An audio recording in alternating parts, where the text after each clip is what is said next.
নুরু ভাই, হ্যাঁ, এটা কি ধান কাটতাছো তুমি? এটা অরিজিনাল বিরানি কালো জিরা এক নাম্বার এক নাম্বার কালো জিরা কালো জিরা। আর একটু কাছে দেখা হচ্ছে। একবারে বিরানি রে, এর সাথে অরিজিনাল আর বিশ্বের মধ্যে কোনো ধান নাই। তাই মানে এটা একদম অরিজিনাল, একদম অরিজিনাল খাঁটি, এটার মধ্যে কোনো ভেজাল নাই। মানে এটা ধানের নাম কি?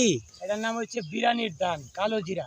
কালো জিরা না? হ্যাঁ, কালো জিরা বিরানির ধান, এটা এক নাম্বার অরিজিনাল। এই যে পুরা খ্যাত করছে এদিক দিয়া। হ্যাঁ, ধান হয়েছে আল্লাহ দিলে, মাথা হয়েছে খুব সুন্দর, মাথা হয়েছে আল্লাহ দিলে। এই যে ধান হয়েছে অনেক অনেক ভালো হয়েছে। এই দেখেন। না, ধান আল্লাহ দিলে সেই সুন্দর ধান হয়েছে, মাথা হয়েছে হ্যাঁ, অরিজিনাল কালো জিরা এটাই। তুই কয়েকটা দান হাতলে ডলা দে, আতলে হাতলে এইভাবে ডলা দে, হাতের মধ্যে এইভাবে আচ্ছা, ডলা দে, নায়ের কাছে নিয়ে দেখ কি সেন্ট পাইরো। নারের কাছে নিলে সেন বাড়িবো। হ্যাঁ অবশ্যই কালো জিরা অরিজিনাল দেখ। অরিজিনাল সেন তো সুন্দর, সেই সুন্দর তো। তারপরে এটা যখন নিয়ে বাইর হ্যাঁ, ফুল বাইর তখনই সেন্ট বাইর। যখন ফুল বাড়ে তখন সেন বাড়ে। হ্যাঁ। এটা অরিজিনাল কালিজিরা ধান, বুঝছেন? হ্যাঁ বিরানির চাল যেটা আমরা এই যে অনেক টাকা দিয়ে কিনা খাই। এটা নুরু ভাই চাষ করে, প্রত্যেক বছরই চাষ করে, বুঝছেন?